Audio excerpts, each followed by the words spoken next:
Hello, everyone. Welcome to yet another episode of 51 Stories of Emotional Wellbeing with Emotional Ability Resources.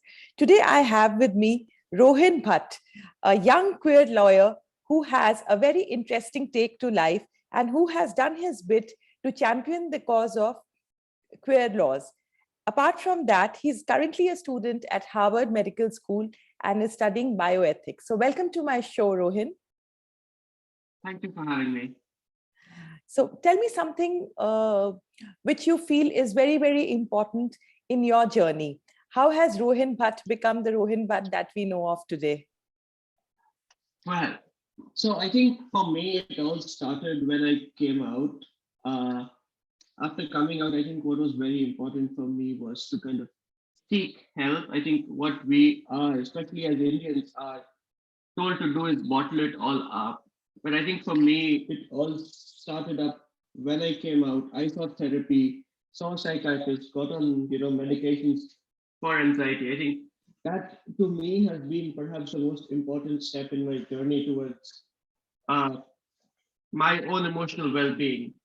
The stigma around these seeking help for your mental health is so obtuse in India that I think the first step is acknowledging to yourself that you need help and then taking steps to ensure that you actually seek the help that you know that you need. So for me, I think what has been the most important is A, accepting to myself that I am in need of help, and B, actively taking steps to seek that help. For me, there was quite a long difference between those two steps. I think there's nearly a month, which had been, kind of punctuated by a couple of suicide attempts between like coming out and actually coming out, recognizing that I am having mental health issues, and then going on to actually seek the help that I require. I think that has been the most important step for me. Thank you so much for sharing your story. But will you tell us a little bit more about it? How was it growing up? How did you feel when you were growing up? Any issues in school or with family or friends? So, growing up, I grew up being bullied all throughout middle school and high school. Thankfully, I've not had any issues ever with friends or family. They've been nothing but accepting and loving me for who I am. But I know that that is not the lived reality of most queer people in their lives. Uh, so I think I'm really lucky.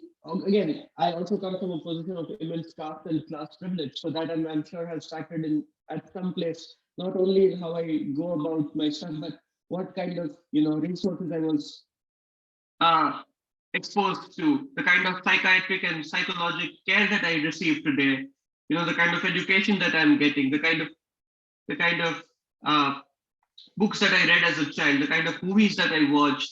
I think all that has played into uh, what I where I got to be today.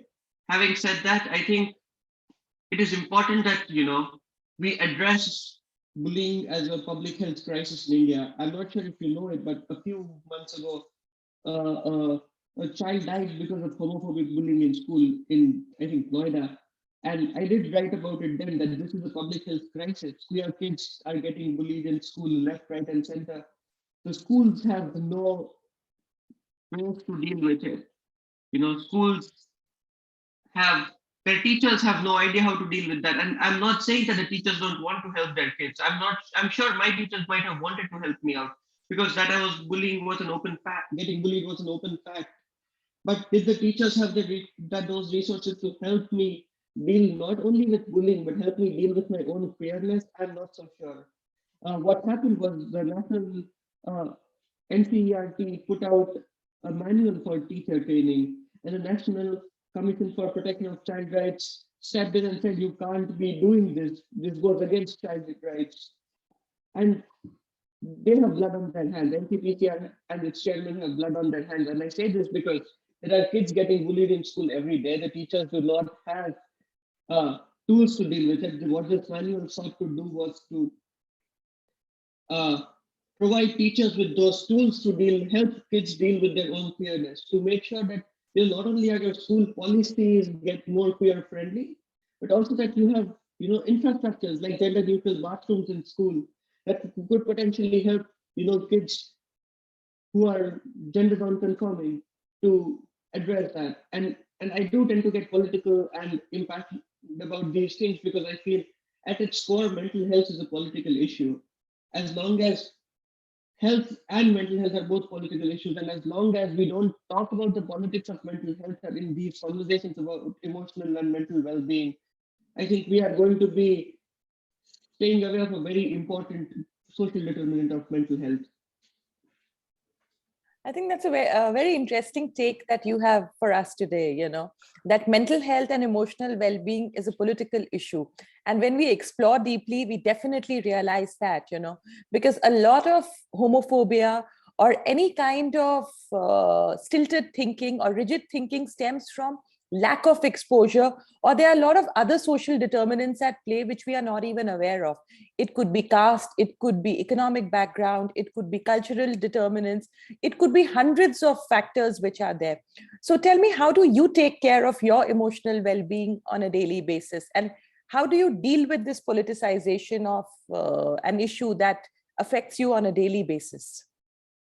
I think for me, taking care has been through journaling. Whenever I speak up against the powers that be in India today, my DMs are filled with death threats. I get all sorts of messages on Instagram and Twitter. And for me, what has been uh, getting me through it is journaling, kind of putting it all down, helps me, I tend to, since I have a generalized anxiety disorder, I tend to overthink. And for me, journaling helps me um, keep up with my thoughts, which often get out of hand. It helps me kind of rationalize, it helps me put thoughts on paper, seeing what could be possible, what could not be possible. And the way it helped me as somebody who was kind of very suspect when my therapist asked me to start journaling. I think this has been a massive step for me. To anybody who's uh, suspicious about journaling, like I was for a major chunk of time, I'd say get to it. It really does help. Thank you for saying that, because, as a therapist in my last 15 years, I've seen a lot of people are very wary of journaling. They're like, somebody will read. And many a times I have to tell them, you are here because you don't feel heard and people don't have time. So how about just hearing yourself for a change? And this stigma towards journaling is also something, which is perhaps cultural, perhaps political, or perhaps just the media. What is your take on it? Why do people resist journaling? Since you yourself have resisted and overcome that barrier, I want you to tell us a little bit more about it. I think for me, it's kind of, and there's a journal entry about this as I speak. As I was preparing for today, I was going through my journal about looking at how things actually happened over the course of past 1.5 years. And fascinating thing is that as somebody who grew up bullying, I thought I did not have anything important to say. I said, why would even I want to read what I write in my journal? And so putting down that first, why should I journal entry, which is the first entry in my journal today, uh, has been perhaps the most cathartic experience that I've had while journaling. That I have something important to say, that I could be hearing myself, and that other people have been, uh, that other people will want to hear. I feel, for most longest of times, I did not put out my work in public because I was scared. I am saying something important. Finding my own journaling helped me find my own voice. It helped me realize that I have things to say, that I am a person who deserves to be heard. As somebody who has faced marginalization on account of my caste, sexual orientation, and I do realize that, again, I come from a position of immense privilege, but having still faced the brunt of marginalization and being pushed away to where I thought it was not, I have nothing important to say. Journaling gave me my own voice. It helped me find my own voice, and in that, it helped me not only professionally, because now I publish far more. I publish far more on public platforms in academic journals, and realizing that I have something more important to say. And so for me, that has been important, knowing knowing that I deserve to be heard. And insofar as people's concerns about their journals getting read, I think that's a very legitimate concern. I don't think it's something that we should be brushing aside. And to them, I say this: the way I journal is that I have a separate email account. Of passwords are only with me, and most of those journals are emails sent to myself a few days after I schedule those emails so that I can come back to them when I receive a notification after a day or two. I think that has been cathartic, and that has also ensured, I'm very suspicious of people kind of snooping in on my journal, because at some level I feel like that thing is immensely personal, and I'm still dealing with whether or not I should allow people to read parts of those journals. So having a separate email ID and sending me emails from a different email account to that account in the future has really helped me. And I'm not saying it is for everybody. Some of my friends who also journal prefer writing it in a notebook and pen. That is a valid tool, and that's how journaling has been happening, through ages, through Anne Frank until today. But I feel, yeah, whatever works for you. Honestly, I have seen people do all sorts of things. I have a friend who the way they journal is they use different art colors for their mood, and that's their journal. It's a code that only they know. Here's yet another friend who kind of collects flowers of a certain kind to help them deal with emotions, and stretches those flowers in between books and preserves them. I don't know how they do it. Seems really interesting, but not for me. But so journaling doesn't have to be in a specific format. You don't have to kind of have a pretty bullet journal and have the perfect handwriting that goes with it. If you do, good for you. But journaling helps you process your emotions in a way that works for you through your hobbies and through your modes. Yes, and that was really very nice. It helps you personalize your experiences. And I think once you are personalizing your experience, it doesn't matter whether the other person doesn't or does not. So thank you. That was really very nice. As a self-validating tool, I think that was really perfect. So who has been your role model and somebody whom you look up to? There has not been a single role model, if I can say that. But there have been people, queer people who came before me, people who put themselves out there, and it was still illegal to be gay in India, and trans people who still deal in face of all the bigotry in India. They are absolute powerhouses. They are the people who kind of inspire me to do the work that I do. They inspire me to be better. They are giants on whose shoulders I stand today, and being able to be openly out and proud. So it's difficult for me to lock it down to one person, but it's all the queer people who came before me, whose shoulders I stand. Uh, every single queer person whose story I've read about, all throughout history, I think all of them have led inspirational lives. Thank you for sharing that, because a lot of times, it's very difficult to swim against the tide, and to have the courage to do it and listen to your own voice is something not many manage to do. Any books or any media offerings that have inspired you or which relax you? Oh, yes. So this is what happens when somebody asks me for my favorite book. I forget all the books I've ever read. I hope you can edit this part out. I'm going to fumble for a second, but books that bring me joy. I think what has brought me joy is this book called All Boys Aren't Blue. Another book that I've been reading a lot these days is this book called Aristotle and Dante. Mm-hmm. What else? Media, I tend to listen to a lot of Taylor Swift. God bless her. Her music brings me joy. I tend to binge watch a lot of serial killer shows, which I feel like would not be the healthiest coping mechanism. And that does kind of help me relax when things are going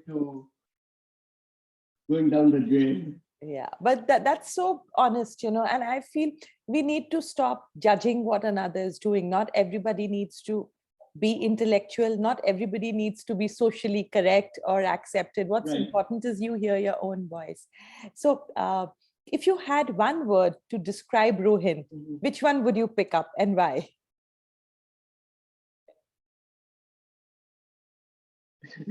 Anxious is the only word that comes to mind. I feel like might not be the best word given your audience, but you know, there is I feel certain merit in accepting that, even after you have all the tools you need, after you have the medication, the psychiatric help, the therapy that you need, that things do sometimes get out of hand. That you, even despite this tool, there is a scope for imperfection in your behavior. There's sometimes tools for there is you are allowed to be imperfect. As you know, yeah, anxious and imperfect are two words that come to mind. I think that's beautiful, and so beautifully you said, and in our culture and most global cultures, we don't like the word imperfection. And that's why I love the Japanese technique, where they fill it up with gold. Every time you're broken somewhere, you fill it up. So thank you for sharing that. And any inspirational tips that you want to leave our viewers with, or something that you want to talk about before we sign out? This is not my tip, but this is a tip that I came across on Twitter a few weeks ago, and that was, finding joy is perhaps the most radical thing you can do as a queer person. And the idea was that finding one moment of joy in a world where you are faced with insurmountable challenges, you know, is the radical act of rebellion in itself. And the idea was that joy is an afferent to hate that comes out from homophobes and the societal norms. It we are globally, I guess, not just in India. There are very societal norms of how a man or a woman should behave and what is desirable and not desirable in the society. For me, I think finding my own joy has been an affront to it. Every time I get a hateful DM, I think of finding joy and in smallest acts, be it finding a nice book or a nice poem or a nice play to read or watch has been for me an incredible act. And with the pandemic, I realized that most queer people were forced into their own houses which often turned into sites of violence. So I think it is essential to not only as an act of rebellion, but to our survival that we find joy. The systems, that work today on social media and around the world in politics and economics make the rich richer and the poor poorer. And these systems undoubtedly perpetuate hate and violence against people of all marginalized identities. I think it is necessary in that background to recognize that there is joy and then to exploit our own joy for our own well-being. And that is what has been helpful to me, to not let them take away your joy and your hope. I think that's so beautiful, and Calcutta, where I come from, is known as the city of joy and known for Mother Teresa. And joy is something which we discount in our pursuit for a lot of things. You're currently just going through your course on bioethics. So how do you intend to use that learning, to champion your own cause and for the mental health and well-being of others? I think for me, I see bioethics as something that is everybody's business. Abortion is not somebody else's issue, or a complex surgery like a uterine transplant, for example, which has been in the news recently, is not somebody else's issue. It affects every single one of us. And for me, what is happening in bioethics is that it has been dominated, like other fields, by cis white men living in third world countries who are mostly in first world countries who are mostly heterosexual. For me, I think I see my role as a bioethicist and a lawyer to give platform to those who have been left out of these discourses, to who have been left out of debates around their own bodies, to give them the platform and center conversations around them rather than people sitting outside of different sitting outside in different socio-political circumstances, in different economic circumstances. I think what has happened is we need to claim our own spaces in these discourses, both in law and in bioethics. For me, throughout this year, one thing I have been focused on is how can bioethics move away from this discourse around, what has been happening in the West, to recognizing that there are bioethical discourses in the East that are taking place without being called bioethical discourses, and to ensure that everybody has a seat at the table in these discourses. These discourses may seem like abstract philosophical concepts that should only concern the West, but they are not. They come down to us in India, and they will come down to every single one of us, whether we like it or not. Access to care, which is one of the most important bioethics issue, is going to affect the prime minister of the country when he has to seek care to somebody sitting in a rural village in Maharashtra equally. Now, what I seek to do through my work is to kind of look at how normatively and descriptively both of these people should have an access to equal care, and more so focusing on queer people who have been pushed outside, their identities pathologized, and being sought to either cure or jail on account of their identity. So my work, as I want to do it right now, focuses on centering these people in legal and bioethical discourses. I think that's really very nice that, every person needs a seat at the table. It's not something which is a fancy Western concept, to be debated on and to be written about in journal papers, but the real life implications for people in low resource settings, whether it's in the back of Beyond or whether you are in a plush government posting, I think that's really, really very pertinent. So anything else that you want to talk about, Rohin, before we sign off? No, I think that's it. Thank you for having me. Thank you. It's indeed been a pleasure chatting with you, and all the very best in all your endeavors.